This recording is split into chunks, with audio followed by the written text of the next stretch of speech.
Mais ils l'ont projeté et c'était sold out, sold out, sold out. Et donc, et partout aux États-Unis, à Toronto, etc., c'est sold out et c'était un triomphe aux États-Unis.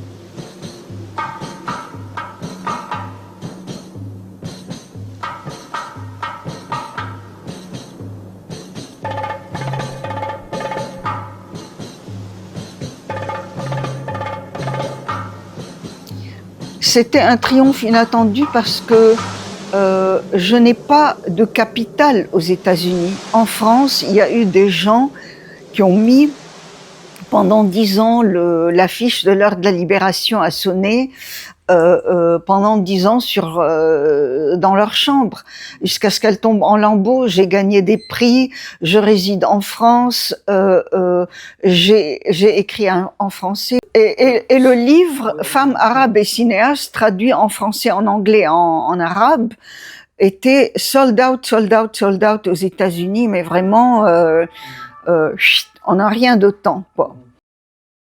Oui, alors, je ne m'attendais pas, vu l'atmosphère de peur et les gens qui étaient tétanisés par tout ce qui se passait aux États-Unis, je ne m'attendais pas à un tel accueil triomphal. Je ne m'attendais pas, et là, ça prouve que, et surtout, c'est la jeunesse qui remplit les salles. Et pour un film, bon, c'est vrai qu'il est d'une actualité brûlante. Il est vieux de 40 ans, mais comme il est prophétique, il est d'une actualité brûlante. Et je ne m'attendais pas à un tel accueil, effectivement. Et ça veut dire que les gens sortent de leur torpeur et s'organisent aux États-Unis.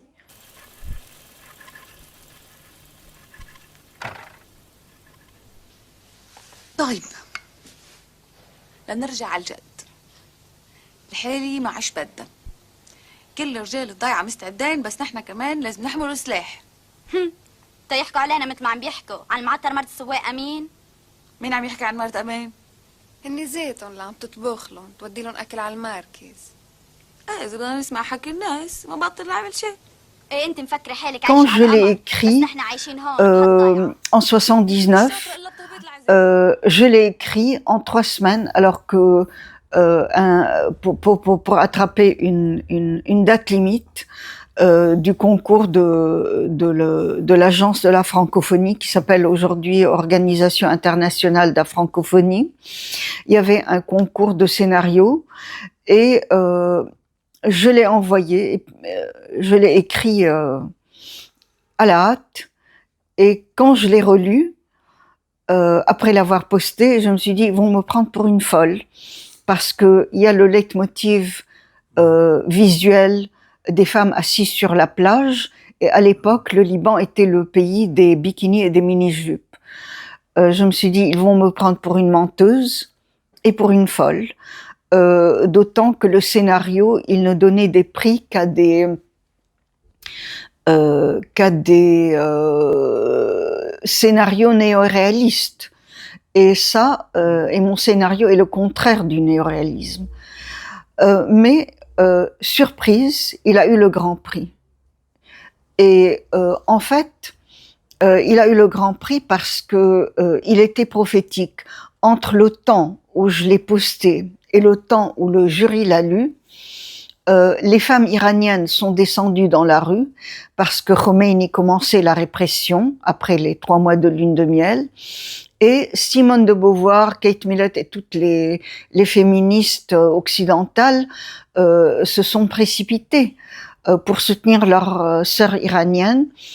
Et il y a une polémique dans la presse française parce que les gens disaient « Ah, Simone de Beauvoir se couvre la tête pour rencontrer Khomeini ». Et elle a répondu « Oui, mais quand même, quand il peut à Paris, on se met bien un fichu sur la tête ».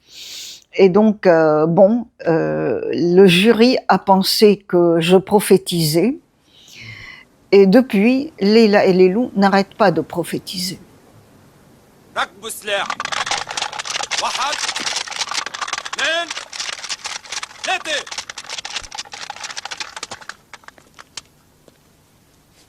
ركبوا السلاح. يلا ركبوا السلاح. واحد اثنين ثلاثة. Leila est plutôt une Sherazade moderne qui voyage à travers le temps et l'espace. Et c'est une femme comme Sherazade, elle est savante et courageuse, mais moins courageuse que Sherazade quand même, mais savante. Et c'est le seul film à ma connaissance de l'histoire du cinéma où on embrasse 80 ans d'histoire d'un point de vue féministe. À ma connaissance, ça ne s'est jamais fait. J'ai eu la chance d'avoir une grand-mère conteuse extraordinaire et qui m'a transmis Les Mille et une nuits. Elle était une femme très obéissante jusqu'à la servilité, mais ses contes étaient féministes. Donc, au niveau de l'imaginaire, elle se vengeait. Les Juifs et les chrétiens sont ceux qui ont transmis les Mille et une nuits, qui était une tradition orale. Et ils avaient un intérêt à les transmettre, parce que les Mille et une nuits sont une œuvre très subversive, de critique sociale très radicale, anti-esclavagiste, antisexiste, antifondamentaliste.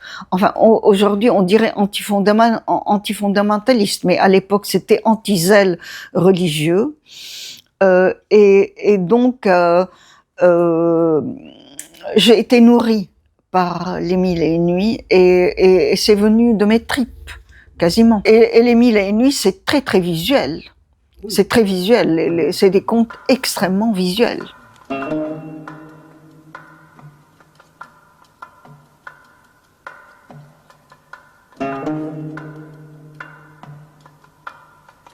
Un scénario, ça s'écrit entre 6 mois et 2 ans. Et quand on n'a que 3 semaines pour l'écrire,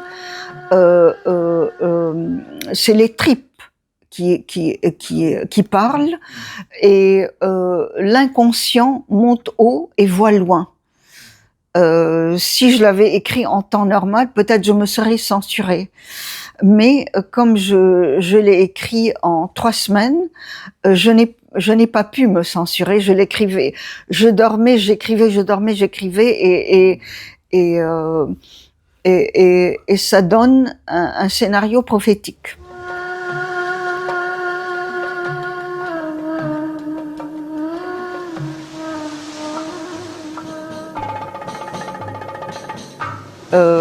J'avais une date limite et je n'avais pas le choix. Disons que la date limite a fait que le scénario était prophétique. Oui. Parce que quand on n'a pas le temps de se censurer, on est forcément prophétique. L'inconscient parle, les tripes parlent. Et la construction du film, donc, s'est fait comment? Je dirais, une fois écrit, ça... Vous l'avez tourné d'un seul bloc ou pas? Non, je l'ai tourné en 2 ans. Je l'ai tourné en 80 et puis en 81, j'ai fini le tournage. Et on a failli se faire tuer plusieurs fois en le tournant. Plusieurs fois parce que la partie palestinienne, je l'ai tournée en Syrie. D'autant que avant, la Syrie, la Palestine et le Liban étaient un seul pays, avant que le mandat français, les accords Sykes-Picot ne le divisent entre mandat français et mandat britannique. Et donc la partie palestinienne s'est tournée en Syrie, et évidemment la partie libanaise au Liban. Mais en Syrie, il y avait une guerre larvée. Et au Liban, il y avait une guerre civile. Et le danger militaire aide un documentaire. Oui, mais vous l'avez tourné. Oui, je l'ai tourné Et bon, après, il a été couvert de prix et maintenant, il fait partie des classiques du cinéma mondial grâce à la sélection de Venise Classique. Mais moi, ce qui m'importe beaucoup plus que les prix, c'est que ça a été une arme de combat partout là où je l'ai projeté dans le monde. Ça a été une arme de combat contre le fondamentalisme, contre le sexisme, contre l'antisémitisme, contre l'islamophobie, contre les racismes de toutes les sortes.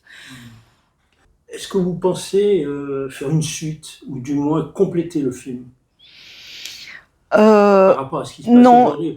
Non, en vérité, j'ai un tout autre projet qui est beaucoup plus global. Mon futur projet, c'est sur la faim dans le monde.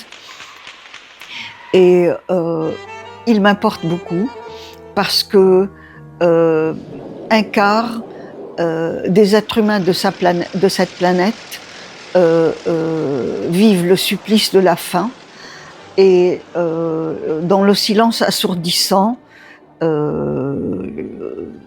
de la plupart des gens. C'est un holocauste dont on entend parler, mais les gens ont tellement honte qu'ils tournent la tête.